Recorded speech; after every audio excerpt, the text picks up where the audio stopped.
Hello everyone, my name is Christian. Welcome back to Tekpon. Today our guest is Adam, the founder of StartupSales. Hello. Hey, how's it going? Very good. Excited to have you on the podcast. Please tell us what you do.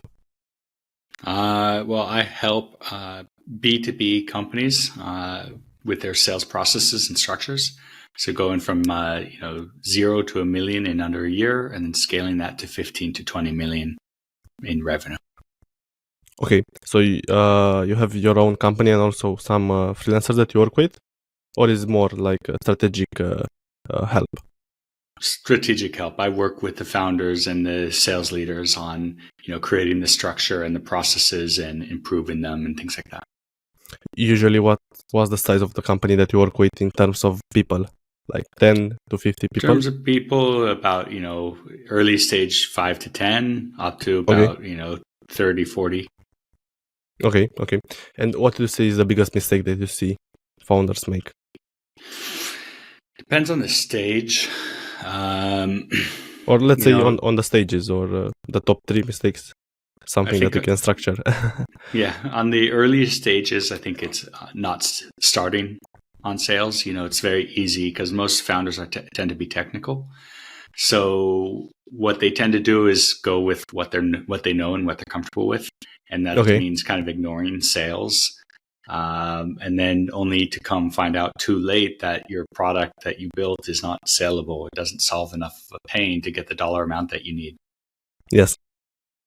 Okay, so this is for the early stage, and let's say on the later stage after they get some revenue. Later stage, once you start to get some traction as founder-led sales, then what happens is, there's many mistakes, but a big one is hiring a sales leader, either too early or hiring the wrong sales leader. Many people, let's say you're an early stage startup, early stage company, and you are ready to hire your first salesperson. Yes. Or even if you have a salesperson, you're ready to hire a leader for them. It's the same concept goes. You go and you look, I'm going to hire the best one. I found somebody that's the VP of sales or the top salesperson for Salesforce for 5 years straight. Nobody could touch him. Their numbers are great. I think he'll do well here. Yes. That typically is a mistake because this person is selling on a sales cycle and sales process meant for Salesforce or for a really big company. And that does not work for your company. I'll give you an example. If somebody calls you right now and says, "Hey, this is Adam from Google," you're not sitting there with your defense mechanisms up. And what you're eager, ready to hear what's going on. Yes. But if I call you, I'm calling from XYZ. Okay, now you're like, "Hey, what do you want? Who is this?" Yeah. And so that's a really big difference, as well as when you're a big company like Salesforce. Just stick with this example. You don't have to convince people or build that trust with people. Yeah, people makes sense. know Salesforce. But when you're an unknown company, people don't know you. You have to build that trust as well as build the business case. So that's the difference there. And how should founders hire their first salesperson? Should they look for somebody that's done it before? So started in a small company, now working at a larger organization, and somebody that wants to get their hands dirty again? Perhaps? Yeah, definitely at the earliest stage, don't look for a VP of sales. You don't need a VP of sales. A VP of sales, what their job is to come in and scale. Yeah. And that means a process that you've already built and you already have a sales team selling. It's not to create the first sales. So what you need is somebody that comes in and is ready to get their hands dirty. Somebody that has done it before in the earlier stage. Does not necessarily need to have the experience selling the same kind of product to the same kind of audience. It needs to be the same kind of sales process, meaning if you're selling a $500 a month or a $20,000 a year product, you need somebody that has experience around that kind of sales process and in the same stage as a company as you are. That person will more likely excel and succeed rather than the top person from Salesforce. Of course, of course. And my next question would be, why do founders come to you for their help, or what are their let's say their problems? Do they know how to scale? Do they know how to hire the first person? What's So the they typical use case? so there's two questions there. The first one, why did they come to me? Is because I've done this before myself. I've done it 4 times. 3 of them very successful. 1 IPO, 1 unicorn. 1 is on its way to be a unicorn. Another failure, but you learn from those 2. And typically, there's 3 stages that a company goes through. And this is the 3 stages I help with. Okay. Lead generation. Mm-hmm.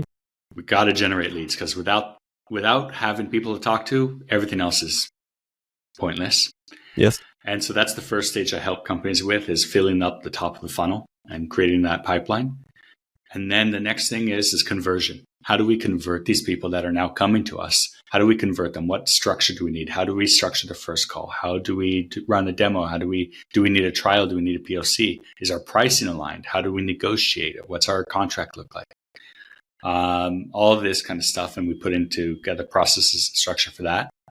Once we get that and we see that, okay, we've hired a handful of salespeople and they're able to do this. Now we're ready to scale. Now we need a VP, and now we need to put in the right tools in place so that we can start measuring where, the conversion from a demo to a POC, that we could increase 1%, but that means an extra $3 million AR in net new revenue. And that's that scale side. That's the third side. Okay, but I'd love to know the career path that you took, and let's say to dive deeper into those 3 companies and basically your story, to find out exactly how you did it. So maybe can you start from right after college, your experience and how the journey was? Because Sure, I saw you have a lot of experience also investing, also mentoring. So that would be nice to have on the podcast. Okay. So right after college, well, let's first start with college. I was going to college and to learn more about property and real estate. Okay. And then I figured it's not for me. Yeah. It has value for some people, but it wasn't for me. So I dropped out. I figured, what can they teach me that I can't learn on my own and get experience along the way? Again, I'm not going for a doctor or something like that. So yes. And I started doing that on my own. I had that. I started doing a real estate business, and I also had a loan company that I started as well. So I had 2 different companies. But then went on vacation, was having more fun on vacation than I was in working. It was a stressful time in my life.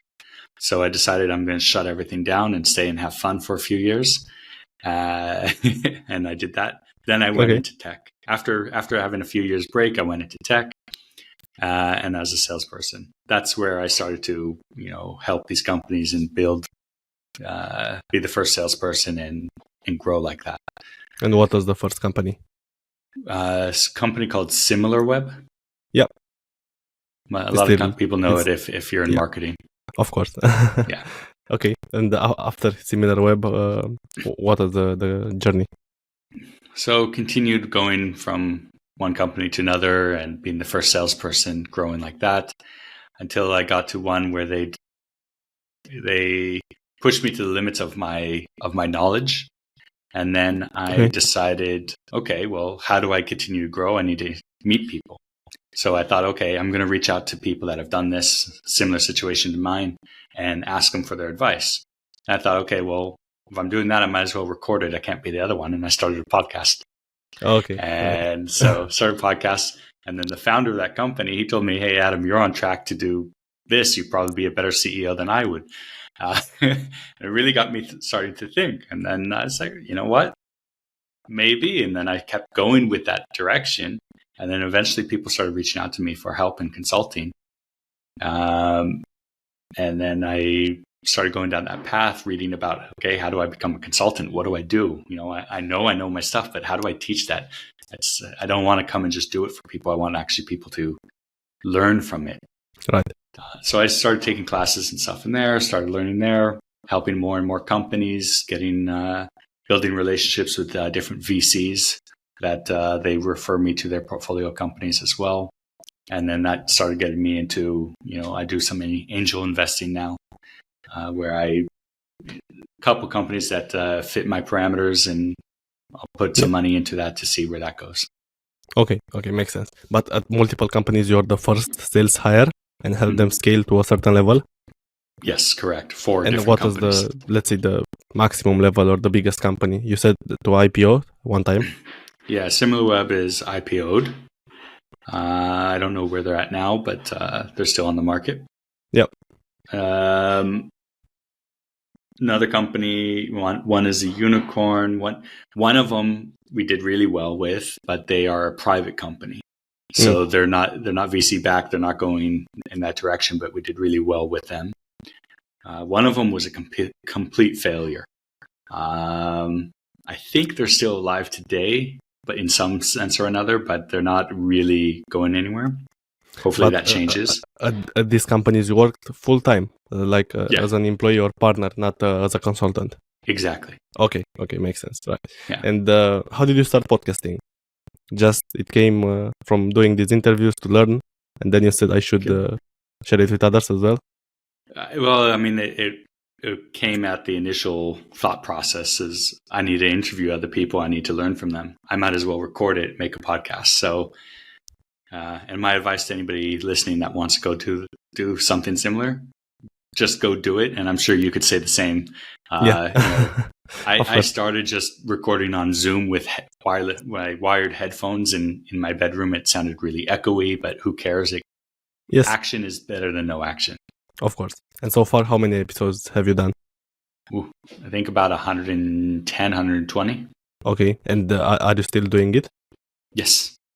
Okay, nice. So people can subscribe it. What is the name of the podcast? StartupSales.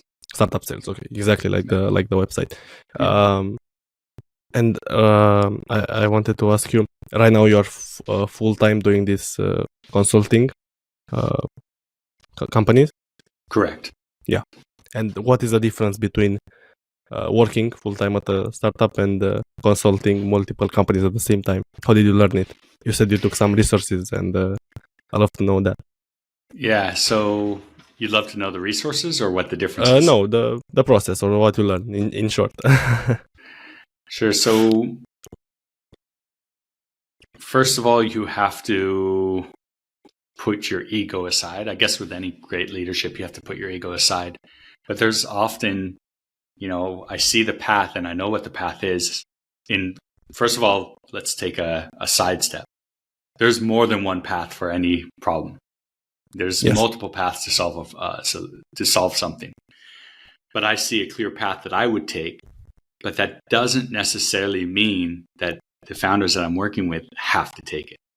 And even though they trust me and they appreciate my advice, they don't have to take my advice. And that was a hard pill to swallow at the beginning, because it's like, okay, we got to do it like this. And they're like, no, we've got another way to do it. Okay. So that was interesting. I don't remember where I'm going with this. I was just rambling. What was your question? About how you learned to be a consultant, basically. What was the mindset shift? It's very similar to sales in that you need to ask good questions. Either sales or good leaders, good salespeople and good leaders do this. And this is where, even if you know the answer, it's better to let the person you're helping come up with the answer on their own, and you just direct them and give them the road to come up with it. So ask them the right questions so that they could come up with it themselves. This is the best, yes. I love that. Yeah. And what would be your best piece of advice for a starting salesperson? So let's say somebody like you that's just starting 10 years ago, or when you started your journey, what advice would you give yourself or somebody that's in a similar position to yours? Don't wait. Just start taking action. Even if you don't know, perfection is non-existent. You're going to suck. You're going to fail. Just get it out of the way and do it now so that you could get to the good stuff quicker. Right. I'd love to know, what is your biggest challenge throughout the journey? Which step? Or let's say the biggest challenges that you see founders are struggling with, or some mistakes in general. I'll stick with the original question. Yep. My biggest challenge with success in sales and startups and consulting was my own personal journey right at the beginning. As I said, I took some time off to relax and stuff, and then I was living paycheck to paycheck and really out financially and really in a bad place. And I couldn't pay rent. I took the last $100 or so I had. I bought a bag of dog food for my dog and a few bags of pasta for myself, and that was it. Went to my landlord, told him I'm not going to be able to pay him. Asked him for some leeway because I would like to pay him, but I need some time. He was a very nice man. He let me, gave me the freedom that I needed. But the hardest part was transitioning from that and getting a job into tech. And I applied to hundreds and hundreds of different companies and jobs and didn't get any responses. And I think the thing that helped is that one of my friends made an introduction to me to the hiring manager, and that helped. So my advice from this is that go and network, go and build those relationships, because that's exactly what sales is building relationships. And that's the way in. And that's where you're going to get to go where you want in life, is these relationships. Great advice. I saw a statistic a few weeks ago that 70% of the hires are made through networking. So it's easier to ask for a recommendation than to apply to hundreds of jobs. This was also my path before joining Tekpon. I applied to multiple companies, and they all said no because I didn't have a degree, or I was too young, or stuff like that. Kind of stupid stuff. Yes. It's just you don't check the box. Yes. And it's bullshit. Yeah. Okay. So yeah, we learned our lessons from that. I have a question that I ask everybody on the podcast. If you have a favorite SaaS product or a favorite software that you use and you'd recommend to other people. Oh, there's a lot. Or top 3? I'm using one now that is really good, and I recommend everybody use it that's in sales, or even if you're a founder and you're wanting to keep in top of stuff. Social selling is huge, and being involved in social media is really important. And this company is called Break Cold. Mm-hmm. And what it does, it's got a small CRM. I don't use it for that. But the main purpose is it allows you to add people to a list from LinkedIn. Okay. And then it gives you a consolidated feed of just those people. So you can make multiple lists. So I could say, hey, these are my podcast guests. These are my potential clients. These are my clients.